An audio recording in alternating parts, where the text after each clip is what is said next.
हाय friends, good morning. मी मीरा. तर आज आपण बनवणार आहे पालकची तिखट पोळी. तर त्याच्यासाठी लागणारं साहित्य: पालक, कोथिंबीर, मीठ, ज्वारीचं पीठ, लसूण आणि मिरची. तुमच्या लहान मुलाच्या आरोग्यासाठी तुम्ही छान अशी पालकची पोळी बनवू शकता.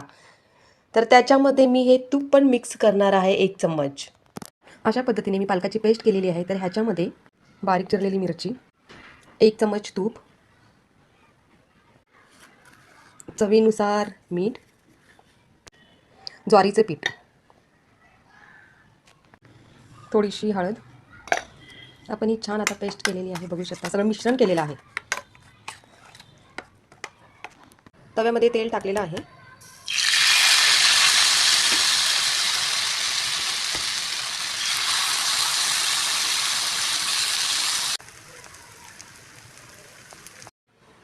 गरम गरम पालकाची तिखट पोळी तयार झालेली आहे, बघू शकता. पालकाची तिखट पोळी खूप छान.